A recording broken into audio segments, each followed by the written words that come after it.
Hey, this is me building and strategizing a $2 million per year business in public. Last month I made 139 grand. Next month I want to hit 167 grand. This is more or less how I'm going to do it. So I start these daily updates off with some Q&A. I answer your questions. You can add them anytime to any one of my YouTube videos and it'll be added to my stack. Then I do some growth stats, aka I cover my brand growth in the last 24 hours. We talk numbers, Instagram, YouTube, all of that. And then finally I do some live strategy. Today it's going to be some website design, maybe a little bit of task prioritization. So that's my main channel. This is the daily updates channel. Let's head over to the community tab. Let's start responding. Scrolling all the way down to the very bottom of the stack. It looks like the very first question is from the lovely Sarcasm, who says, "Hey Nick, curious to know how you personally feel about manifestation and the whole law of attraction thing in terms of growing an agency. I feel like the concept is highly abused online by marketers to feed people's egos." Hell yeah. But I do think there's something to it that does work when you take action, is at the very least you manifest action out of it. I'd love to know if you personally practice it in your agency or business journey, and what sorts of ways have you found that it worked for you. So great videos as always, man. Been thinking about joining your group as well. How many live coaching calls a month is there in Maker School? Let me cover that last question first. Oops, sorry about that. Let me cover that. Good God. Holy shit. Turns out when I record, I press the hotkey that I always use. It does not really work. Okay, so how many? We have, what is this, like a month, right? Let's go until the 20. Let's go from the 28th till the 20th. So you have 1, 2, 3, 4, 5, 6, 7.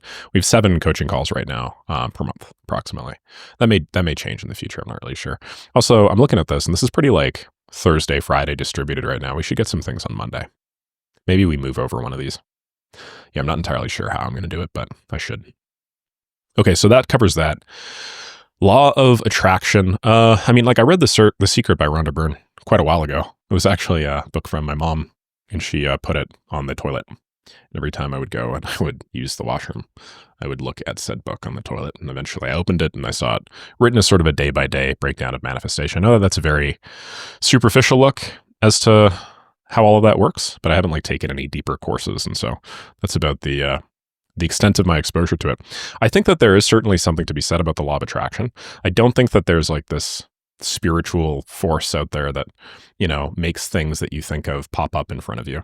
But I also think that the mind is a lot more powerful than most people give it credit for. And so if you think about achieving something as often as you know, I think about achieving financial success or something, it is simply a matter of time before it occurs. Like that shapes your belief system, which shapes the habits, which shapes the actions that you take, which shapes the habits that you take. It shapes the way that people respond to you. And so I do believe very strongly in things like positive visualization. I used to listen to like motivational tapes and stuff like that way back in the day. And while I don't really do so now, and honestly, sometimes I cringe at just how silly a few of the things sound, especially the ones that are like, I never sleep until I've done at least X, Y, and Z. You know, like I definitely would not take that advice these days. I would focus on sleep because that's so valuable for the rest of your life. Despite not listening to them now, you know, I think they do help grow like a core nugget of the motivation that you can fall back on, you know, positive visualization of the success you want to have that you can rely on when things don't go your way. So hopefully that answers your question. Not super big on it in like my agency, but more so just like life in general. Like one of the reasons why every morning I'll do my bookkeeping, for instance, is because I think intentionality is super important. So I'll wake up and then I will do my daily update and a couple of other small little morning tasks like my community management. And then I will like go to all of my bank accounts, open all of them up, and then manually move the transactions over one by one into a spreadsheet. That is probably, if you look at it objectively, a silly usage of my time. Okay. Because objectively speaking, I could just build automations to do all this for me. All I'm doing is I am copying over a number and a decimal point and another number from one tab to another tab. But subjectively, keeping in mind that my goal with this business and all of my businesses is primarily to generate revenue, maximize profit. Me looking at this every day primes my mind in such a way that for the rest of the day, I'm thinking more about money, and I'm thinking about how everything else in my day like corresponds to it. You know what I mean? So I constantly recenter my intention and my awareness towards the thing that I care about. And I think if you were just to look at two universes, one universe where I did that and one universe where I didn't, in which universe would I really make more money? Right? Obviously the one where I did. So I guess in that way, I do believe strongly in the law of attraction, right? Recentering your awareness and your focus can have a big outsized impact later on. Tommy says, what does your daily routine typically look like throughout the week? Do you watch Netflix or do hobbies at night? Do you think that's bad for business and habits? If you don't, I really like to know how you gave up stuff like that. Focus strictly on the business without feeling like you don't get to do stuff you love. No, I don't watch Netflix, but yeah, I do hobbies at night. Right now, I'm running through this anime called Monster. Hopefully, y'all see. I've read the manga, but currently walking through this big anime called Monster, one of the greatest animes of all time, man. I empathize so much with Tenma, the main character in this Japanese doctor that ends up saving some kid that ends up being like a mass murderer, essentially. That is crazy. Not because I've saved kids that are mass murderers, but because it's just written extraordinarily well. So, yeah, like I do, like I'll watch anime, I'll watch some movies from time to time. Generally speaking, I try and make it so that the entertainment that I do consume, if we're just being frank, is high quality entertainment. Like I consider that animation back there extraordinarily high quality. It's widely considered to be one of like the deepest, most thought-provoking series of all time, cross medium, right? Whether it's a comic book format, whether it's like an animated short or series or whatever.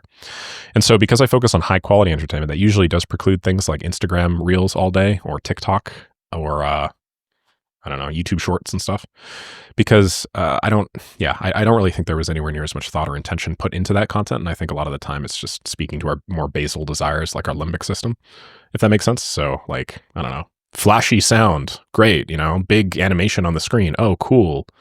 Strobe lights. Oh, nice. Captions popping up and keeping your attention. Like that's cool and all. But is that really characteristic of what it means to be human? I think no. That's more animal stuff. So yeah, I will definitely consume entertainment and stuff like that. I'll be honest, I don't really have many hobbies. I was into 3D design a little while ago. That was pretty interesting. When I say 3D design, I mean like I was making art on Blender, for instance. My computer wasn't very good at the time, actually, when I started this stuff a couple years ago. So it wasn't until pretty recently that I've re-picked it up now that I have this really swanky ass MacBook. But do I do it very often? No, I do it like an hour every like week or something like that. The unfortunate reality is, I think when you start making a ridiculous amount of money, or 30 to 40 or 50 families worth of money's working full time, like an hour that you spend doing something like does kind of have to be an intentional hour. You know what I mean? So like, I think about it, it's like, oh, I could spend this time on Blender, or I could make another $1,000 or something. It's like, yeah, it kind of sucks to say and position it that way. And I understand that like at the end of the day, money is just a tool to get you what you want, but that's definitely the cycle of life that I'm in right now. Yeah. So, I do, Netflix, do hobbies. And I used to do, pickleball with a Matt Larsen, another guy in the space that makes much more money than I do, with substantially fewer subscribers, I should say. I don't know if that's a good or a bad thing, but I really screwed up my right shoulder, and it's turned out that I have nerve damage in my long thoracic nerve, and I don't think I'll be able to do any sort of racket sport anymore, which kind of blows. So probably not going to be doing any of that shit. Yeah, so that's about it. I have friends and stuff. I go with them usually like 2, maybe 3 times a week. I'll grab coffee with somebody or go for a walk with somebody else.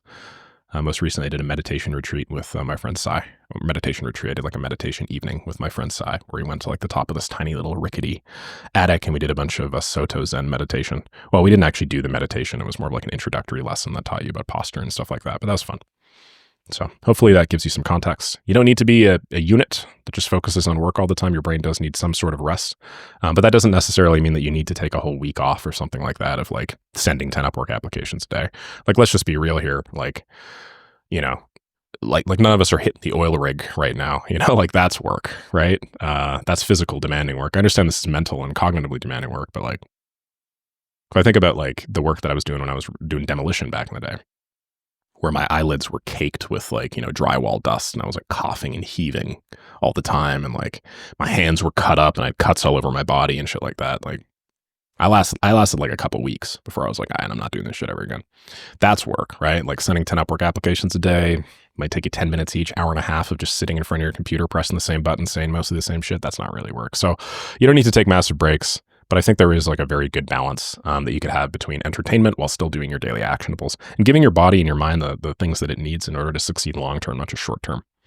Great to hear that you are launching your cold email. Hell yeah, man. Stoked. My Advertising Plus says, you talked about the importance of focusing on niches to build my portfolio. From your experience, how do you recommend a beginner test different niches without wasting their initial efforts too much? Is there a way to identify niches that are highly likely to need automation services? Let me think about this while sipping on this coffee.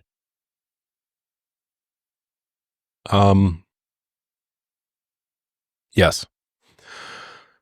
Yes, there are many ways to identify if niches are likely to need automation services. Generally speaking, I would focus on niches that have money, obviously. Like don't sell to dog walking businesses because odds are they're not making a large multiple. Focus on niches that are primarily digital.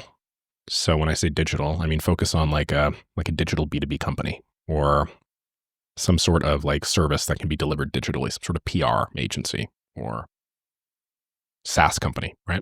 The reason why you do this is because if you focus on that niche, you could source the leads digitally very easy. If you focus on like brick and mortar businesses, like businesses that are in a specific place in a specific time, the lead sourcing path is a lot harder. You should have to pay a lot more to like get local address-based data, enrich it, do all that stuff, and it's just way more difficult.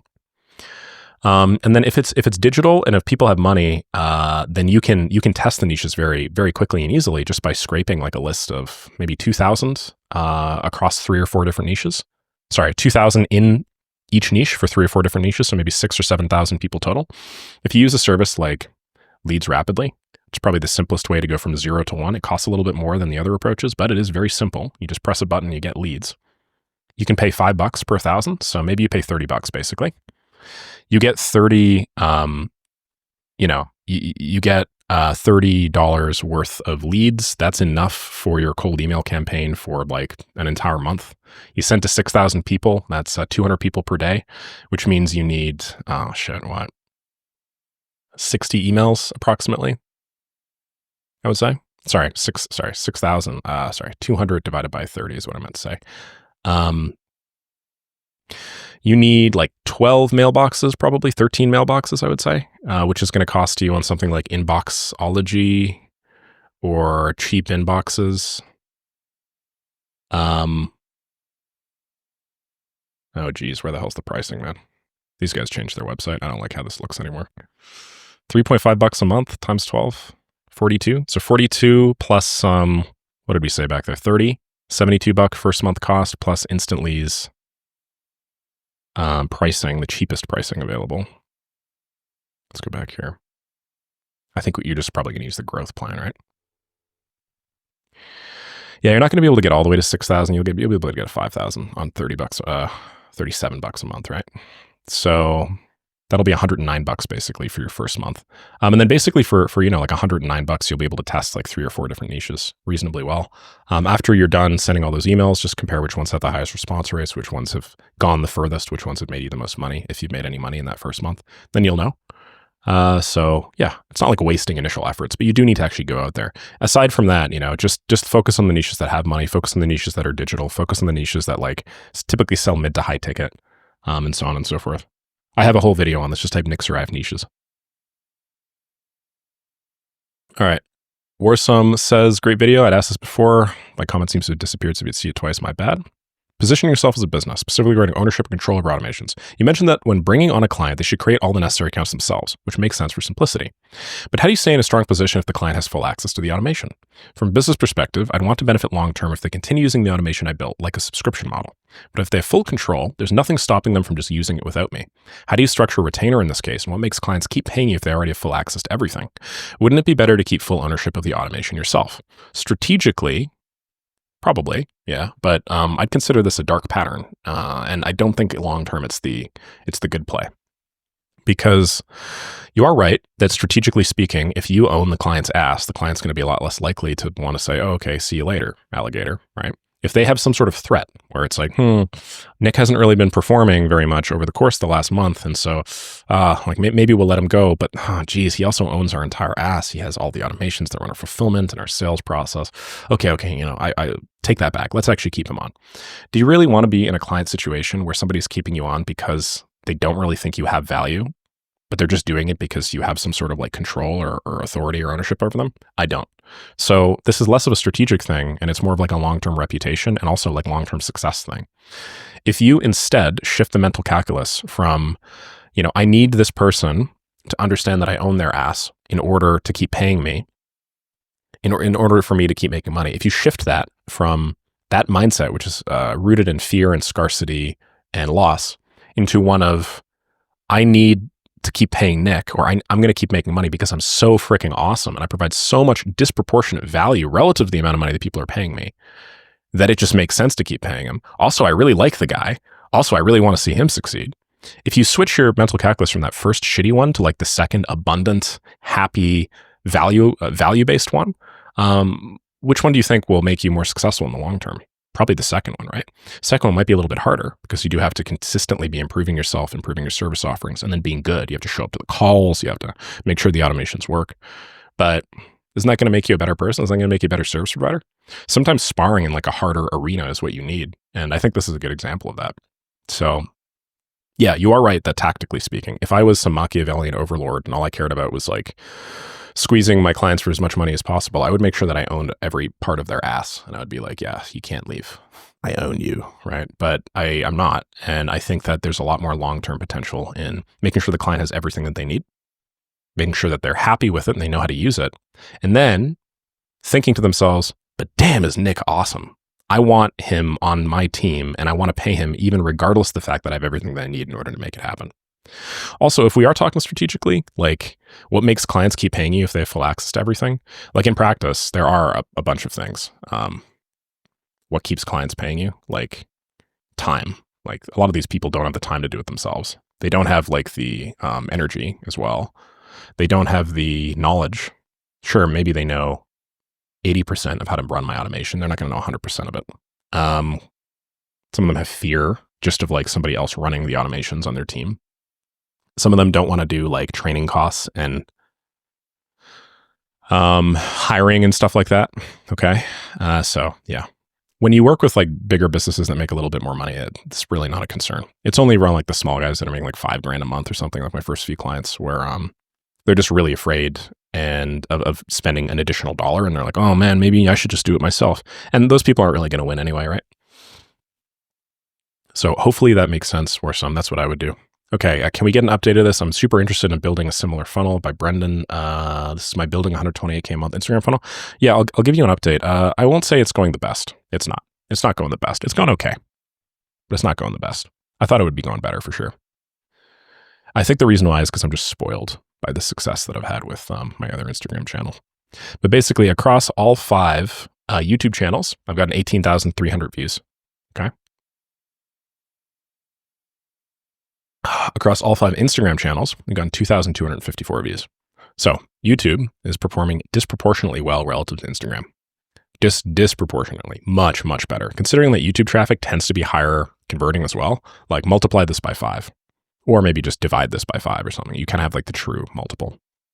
So a couple of reasons why that might be.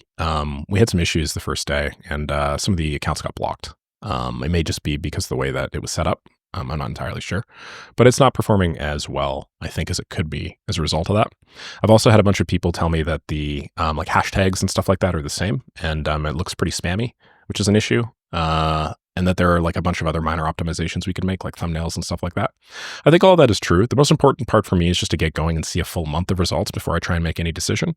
But yeah, like tentatively speaking, 18,300 views in 9 days is nice, but if you consider that that is over across 5 times 9, 45 posts, right? The actual views per post being about 400 right now it's not really the best, I would say. And it looks to me, just given the fact that we are getting more and more and more and more videos posted, but the view count continues to be approximately the same, that we're not actually reaching any new audience realistically. So I'm going to think long and hard about how I might be able to do that better. Not exactly sure what that might look like though, if I'm honest. Hopefully that makes sense. If you guys have any ideas on that, just let me know. More than happy to riff with you. Stack and Tick says you've got great tonalities. It's natural, something you've had to work on over time. Could you share your audio and mic setup and equipment? Was also thinking maybe we clone your voice in 11 Labs for our AA agents. Haha, but really. Sure, feel free to clone me. That's funny. Just let me know when you do. I'm going to take the Grimes approach to this, where it's like, yeah, here's all of my data, clone the hell out of me. I have more than enough minutes of me speaking candidly online that you guys could easily do so. And you only need a few seconds, right? But let me know. I'd like to see. I don't want to be operating a phone sex hotline in the future. You know what I mean? I feel like I'm going to get one of these audio mic setups like every day, but yeah, my audio setup is a Samsung Q2U microphone connected to a little boom.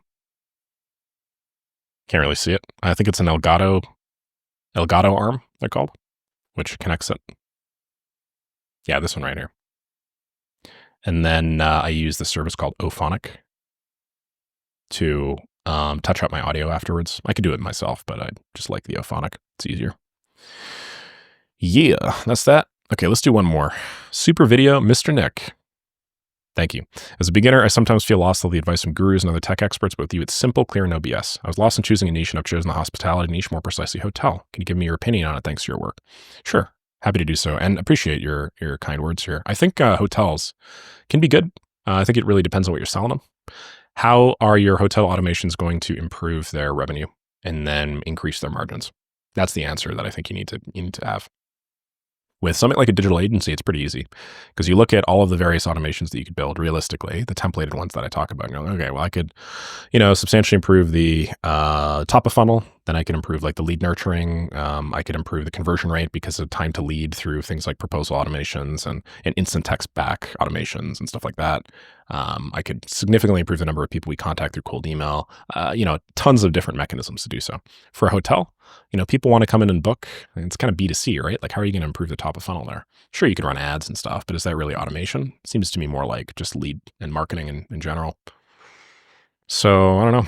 And then you start thinking about, okay, like hospitality as an industry, the vast majority of the COGS, cost of goods sold, if we're blunt about it, is in the people, right? So how much of those people can you automate?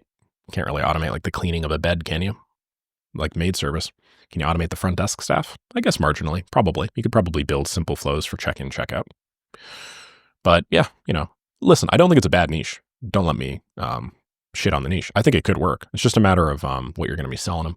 So maybe come up with like 5 or 10 different things that you think that you could realistically sell a hotel. Maybe understand the hospitality. Maybe you already do.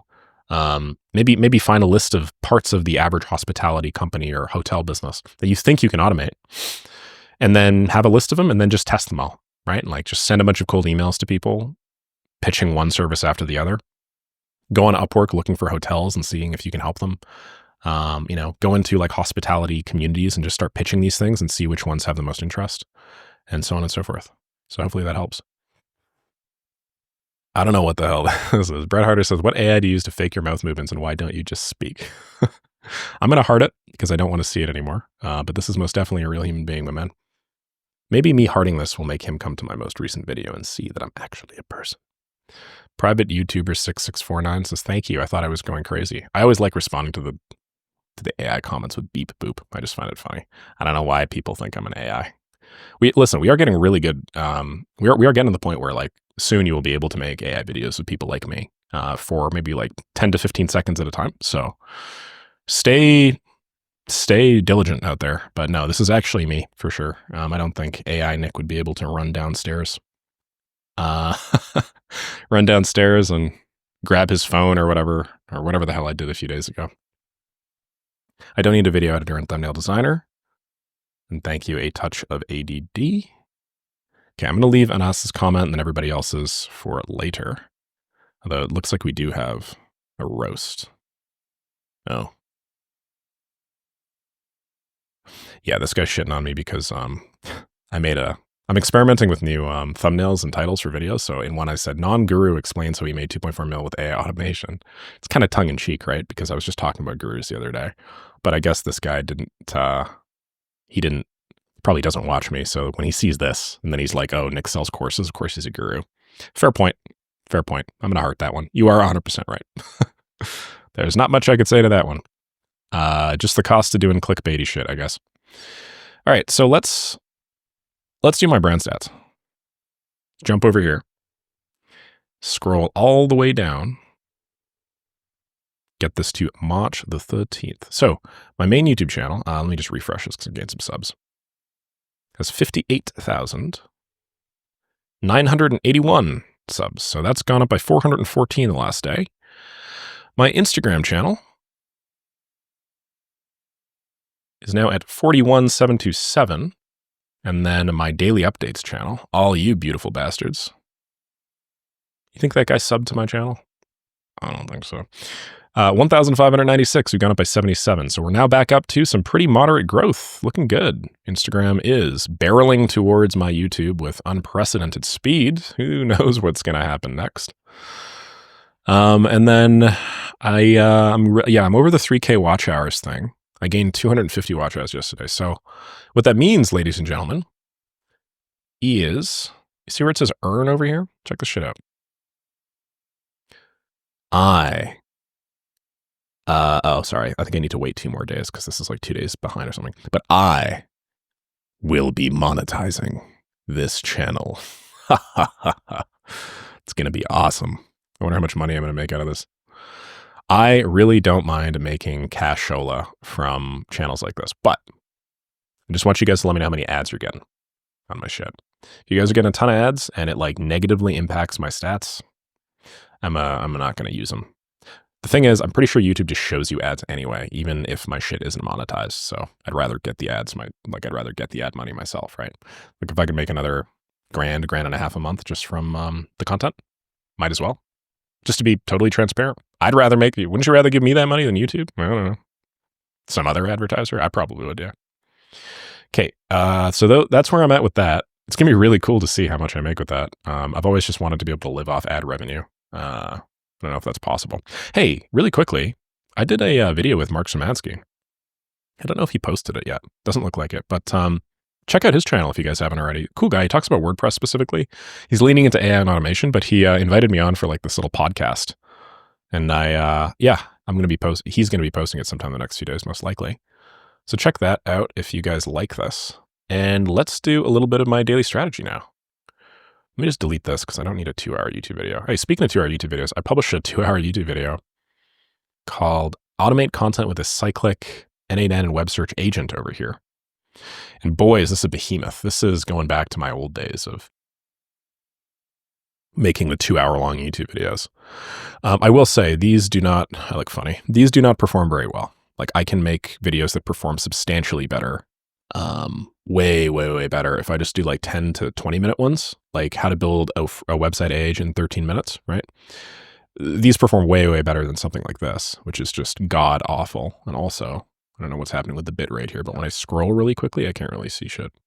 But I've just started kind of going back to my roots, and I figured, I have a core nugget of my audience that just much prefers the longer stuff and they like getting really deep into the weeds. So I'm going to continue producing that sort of content. I will never not do it, basically, is what I'm trying to say. And what's really cool about this is I had to build this system anyway. It was on my to-do list for quite a while, right?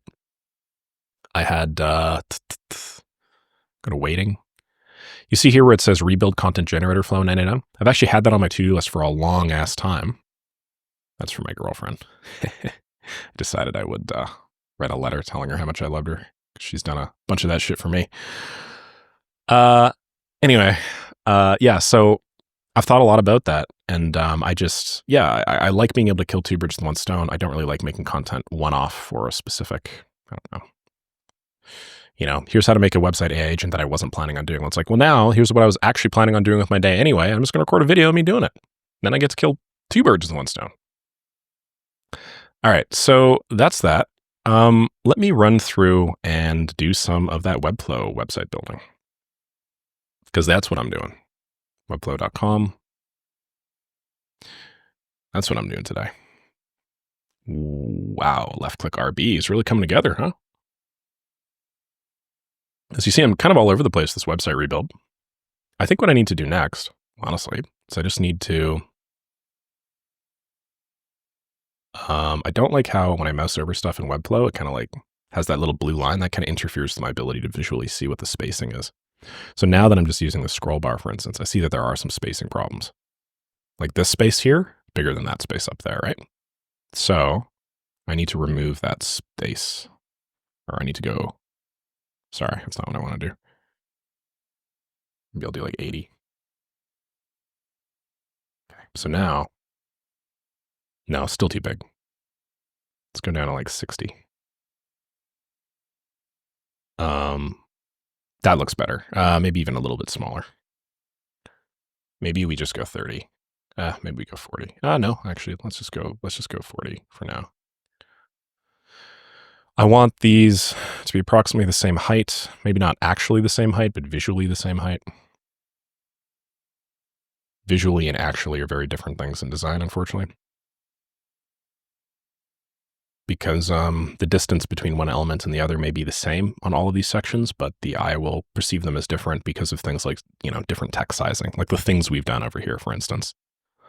Right? Like this is the distance between here and here, or is it between here and here? It's like this is the distance between here and here, but your eye, because there's more white space over here, will take the distance between here and here to be like the proper distance. And so if I'm comparing it to the distance between the bottom of this and this, right?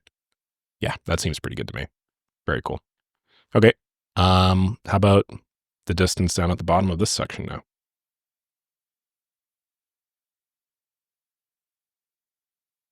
That looks good. Distance between these two sections here.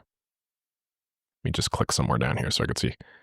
This looks good to me. Again, we have to take the average of the distances between the bottom of this white button and then like the bottom of these elements, just because like objectively the distance between this and this is much smaller than this and this, but yeah, I think mathematically that works out. Maybe we'll go a tiny bit smaller actually. We'll go like 45. There you go. Okay. That looks about the same. This looks smaller. So I need to add some padding down at the bottom. Let's go 130. Yeah, because this element's a little bigger, right? That looks good. Okay, cool. We fixed that up. For brand image, why don't I just get rid of this and replace it with like text, Oh shit. Never mind. We can't really do that. What we have to do is we have to add a new element. So I'm going to click A. Actually, I'm not going to do that. What I'm going to do is I'm actually just going to copy text that's already been formatted nicely. So,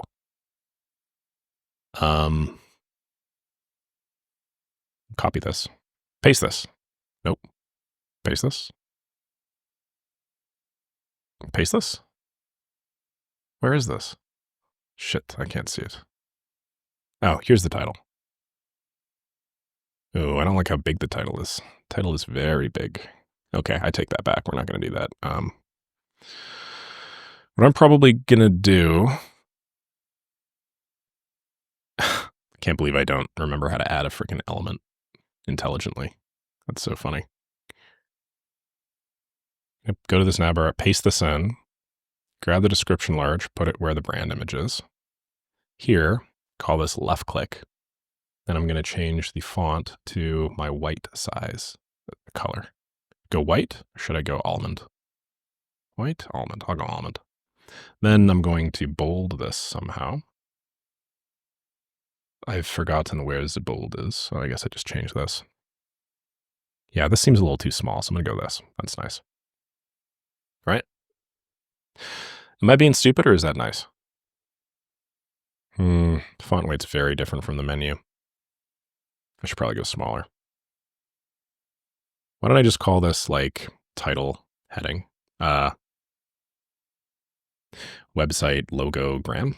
No, logo mark. I think it's logogram. And then I'm just going to rebuild this. So 16 is nice. How big is that? 16? Okay. Silver color. We'll do that. Could I bold this a little bit more? Intertight. Is everything on this website intertight? Yeah, okay, looks like it is. All right, you know what? That's fine. Now, I'm gonna have to fix this. I don't like how I can't see the logo down here. Yeah, I don't know how I'm gonna fix that, but gonna have to fix it. It looks dumb. Can I maybe make this a different color? Go a little darker or something? What are you guys thinking? Probably, right? If instead I grab the text and then I change it from silver to secondary to dim gray, background color, it'll just be the same if it's background color, right? Blue green will just disappear. Oh man, can I outline this? All right, let's just leave it as almond for now. Not worry too much about it. Actually, this takes me to a good point. I can edit the primary color here. By editing the primary color. I don't know where the primary color is. Okay, it's right over here. So by editing this primary color, have the ability to change all of the colors on the website basically simultaneously, okay? The issue that I've always hated with Webflow is it doesn't show you the website when you edit the freaking base color. So, like, ideally, I'd be able to go into this element here, which has a background color of primary, and then actually change it to something that I want, right? So I am a fan of different color than that. And I need the color to be different because I don't want it to be the same thing. Okay, nope. Let's just use a Tailwind color generator. No, let's do, I like this. Yeah, that looks pretty good. Okay, what's about the same darkness as this? Probably, is it 800? Probably 800, right? Copy this. Let's try. No, that does not look good. We need to go much darker. 950, really? Okay, yeah, that does look better. I lied. We do need to go dark on this. In that case, I don't actually like that color, so let's do this. Let me just see what happens when I go more pastel or less pastel. I do like, so saturation's on the right? So I do like kind of quasi-pastel blue-green, so this 900 here looks really nice to me. But shit, that just looks like the thing we had before. Okay, so let's make this a little lighter blue now. Oh man, this is looking really similar to what it just was, and I don't want to do that. The whole point was to get away from that, right? I could go warmer. Something like that. It's not bad. Definitely don't want to go green. Maybe the whole reason I picked this thing in the first place is because I really liked the color. How funny would that be, huh?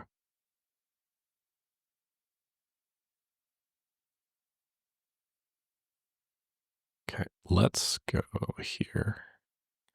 Let's copy this over, paste this in now. A little bluer. That's good. Let's do one more little change here. Let's make this even bluer. Bluer and darker.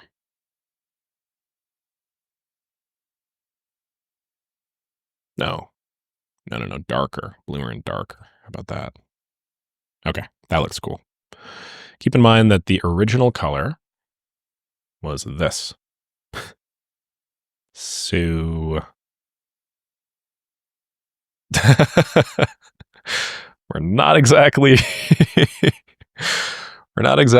changing it very much. Let's throw all that shit away and maybe change it a little more. Let's go here and change it even more. Okay. It can't be the same. I don't want anybody looking at this and being like, oh, that's the website template that all these other people are using, right? Fine, fuck it, we're doing that. That's my new primary color, okay? I don't give a shit. Ridiculous, man. Okay, well, let's go to my color palette thing. Just swap it all out then. So now we should automatically have updated a fair number of these colors. Okay. See this? That's automatically updated. That's automatically updated. All right, let's grab this color here. That is somewhere around the place. Background says transparent. It's not transparent though. That's not transparent, right?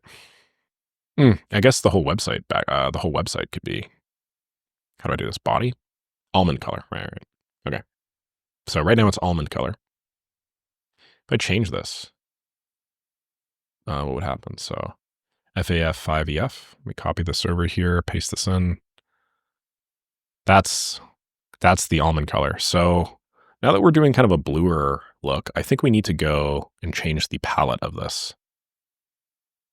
So maybe it's something like this instead. I think. Okay. We're going to try. I'm not expecting that it's 100% going to work. A little too strong. Yeah, a little too strong. So let's go over here and let's just dial that back even more. I want even less of like a color attached to it. If I go up, what is happening here? We just want it like very lightly. Very, very lightly blue. Honestly, even lighter. And maybe this is not the right palette to be using.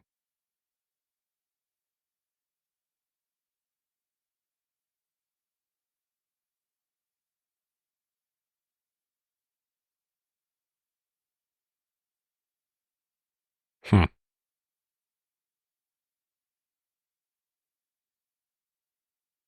I feel like it's missing some of that homey vibe that the darker colors had. Like, this is actually nice.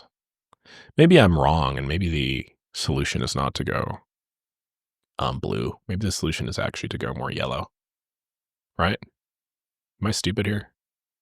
Maybe the solution is actually to go more yellow or stick with the yellow. I mean, almond color is nice, right? Like, it's like a nice, soft, peachy sort of deal. And like contrasting it with the blue, like it does look pretty professional. You know, I probably need like an actual, uh, like a color palette generator thing. It's probably what I need. Let's replace that. Let's go footer. Let's increase the size of this to match. I think this 20, 18, 19. These are 20. So we'll go 20. Then we'll go medium. So it looks like the rest of these are medium and or bold. Okay. Am I going to have a newsletter? I don't really think I should. This is probably a grid layout, which is why it looks so ugly. That's better. No items found. You can just delete these then. No blogs or whatever. What sort of pages are we going to want? Pretty much nothing. So let's see. We'll do case studies. Then testimonials. I'm not going to have pages for these. I just want this will just scroll to the specific spot on the website. Then services. Then pricing. Get rid of this. Then we'll have some other resources here. We'll say Nick's YouTube. That's good. What else? You should do like some offsite linking for sure. Nick's YouTube. Nick's website. That seems good. Cool. All right, let's now attach names to all these sections. This section up here, go to settings, is going to be called case studies. Beautiful. This section here, this section here is going to be called testimonials. A section here is going to be called services. The section here is obviously going to be called pricing. So then here, if I want to do the link, I'm going to click on this and then I'll go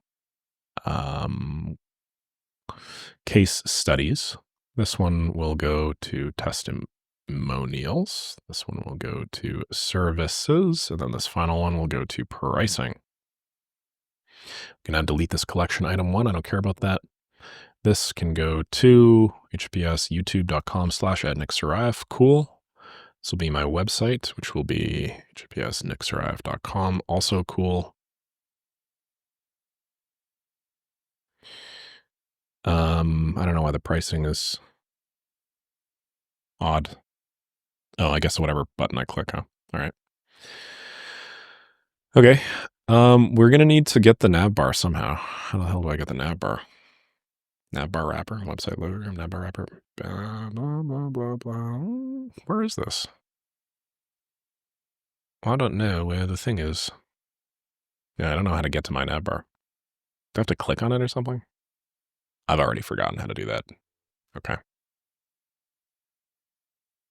That's a pretty cool photo. Why don't I try using the kit.com one? Place that. I'm sorry for showing you guys the many chat subs. Why don't I go email templates? Apparently I'm a mom now. We'll go here, newsletter welcome. Okay, this photo here. This one's cool. So can I just open that in a new tab? That looks pretty interesting. I don't know why there's a white space up there. I think I look reasonably handsome in this one. Kind of biting my tongue. It's kind of weird, but whatever. Oh, hold on a second. Oh shit, this one's actually like it's like specified to be tall and round, isn't it? Shit. Okay, let's go Photoshop.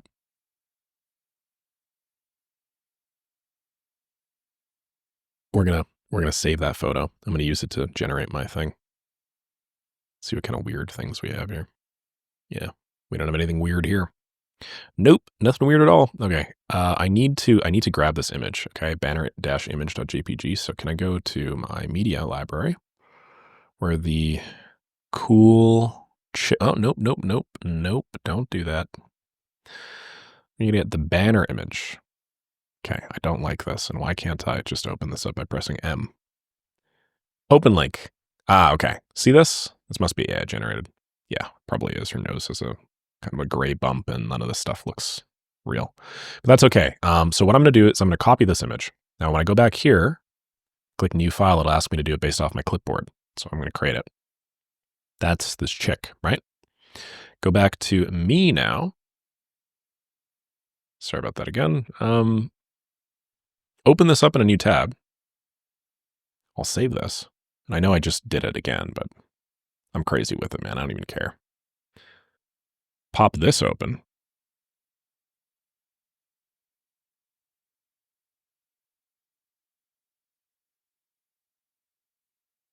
I look better off to the side a little bit. I think I look better off to the side.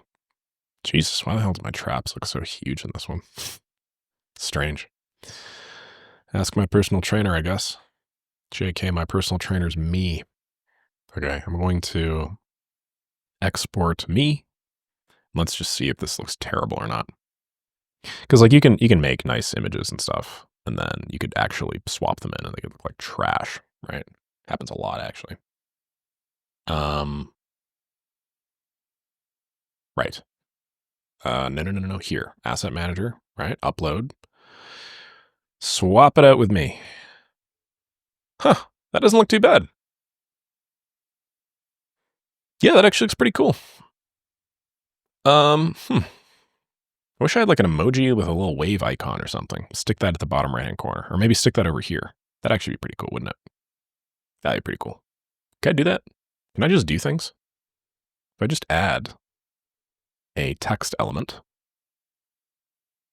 then go inside of Z, inside of this banner box, what I want is I want this one to be, can I go back here and then change this to relative? Can I do that? Does that work? I'm so happy when I figure this shit out. Okay, now I need some emoji. So wave. Cool. Looks pretty good to me. Guys, look at this. How do I get this in the right spot? Can I not go any further than this, really? Okay. All right. Well, now it needs to blow it the hell up, right?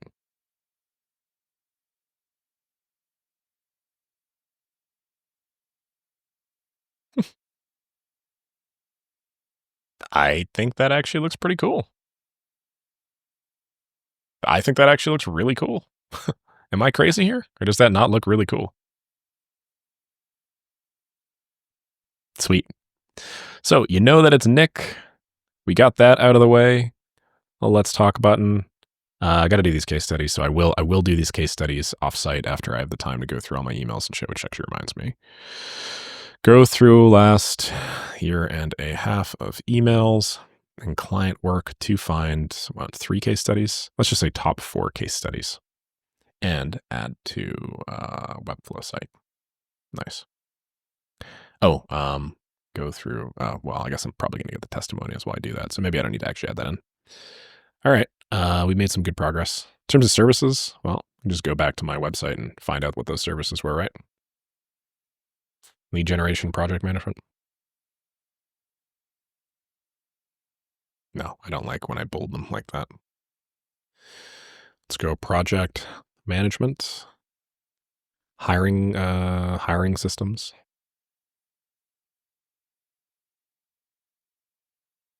Okay. CRM build-outs. Um, how does this work? If I just like copy this a million times, what happens? Hmm, that's odd. That's not the expected behavior I thought was going to happen.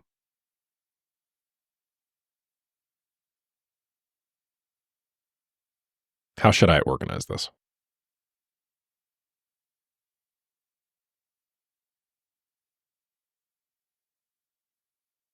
Maybe we have like, you know what? Maybe we do this.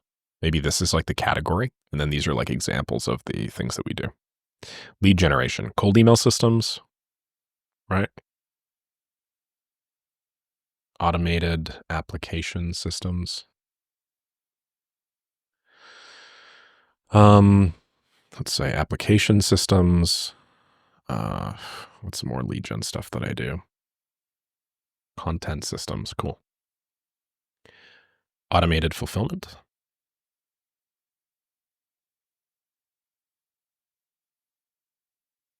Onboarding systems. Hiring systems. So intake systems. Scoring systems. Candidate. No, let's say scoring systems for recruitment agencies. Then what should we do? Automated test systems. No, I can't do that. Trial systems, I guess. Sales administration. We'll do CRMs, customized CRMs. Maybe down here we'll do proposal generators, asset generators. And then down here we'll do nurture systems, I guess. That looks pretty good to me, though.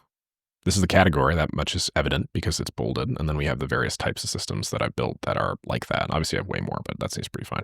Cool. Starter package, premium package. How do I want to pitch this, really? Yeah, I need to like go to the drawing board here for a second, like actually figure out what I want my pricing to be like. It's going to be higher than when it was just me and the VA, because obviously margins, I got to pay people, right? But at the same time, I can't make it too much higher because you're not working with me on this. I'm going to be present in the process. I'm going to get an onboarding call with you. I'm going to scope the team. I'm going to be in there, step in for any last second changes. But I guess it's going to be kind of a trade-off here. How do I want to structure this? Also, should I do the weekly calls with me? Yeah. So, I mean, that's like the actual business, not just the little website that I put together. But yeah, I mean, this sounds pretty good as a first pass. And I mean, like, how many minutes has this so far taken me to get to this point where the website, like visually speaking, is like 80% of the way done? Let's be real. It's taken me like less than an hour pieced together over the last few days. Easy peasy lemon squeezy. Does not have to be more complicated than that. I might actually add another call to action down at the bottom now that I'm thinking about it. Just one final section, but I'll cross that bridge when I get to it. Looking pretty good. All right. Hopefully you guys enjoyed watching that. That is me doing the actual website building for myself because I still consider it pretty high leverage. Also, I have a bunch of design skills. I'm not saying that you have to do that on your end. We all come from different backgrounds, have different skills and different wants and needs and time and schedules as well. But for me, I find it very informative to do stuff like this on my own because I like having control over a customer's first touch point with me. Just like I like having control over all of the touch points. I think that's the most important thing, right? I think even like some of the biggest entrepreneurs in the world do this. If I were to increase my monthly revenue by 100 times, what would that be actually? 10 million bucks a month. So if I were to increase my revenue by 100 times, make over 10 million bucks a month, 15 million bucks a month, something like that, 139 million bucks a month. Sorry, 13.9 million bucks a month. If I were to do that, then I think I would still go to every asset, every landing page, everything, and just make sure that like it represents the brand that I want to showcase, because I don't think anybody's going to know the brand better than me. So those are my thoughts. If you guys like this sort of stuff, check out Maker School for sure. I'm getting a lot of very interested people that start with my daily updates channel, then they go to my main channel, learn a lot more about automation, and then ultimately convert over. So it's nice that I'm like setting up a funnel there too. Also, check out Make Money with Make. I've had more subs in the last 48 hours than I ever had before. So that's pretty crazy. The wait list is unfortunately starting to grow again. So I'm going to have to update some terminology around that. Let me actually update terminology surrounding waitlist. And maybe I'm going to make a higher ticket product where I have like daily calls or something. We'll see how that goes. But yeah, check out makemoneywithmake.com if you already have a business and you want to scale it even further. It's a group of 400 high leverage, high ROI, intelligent people with business experience that can help. And I will catch you all tomorrow. Thanks so much for the time.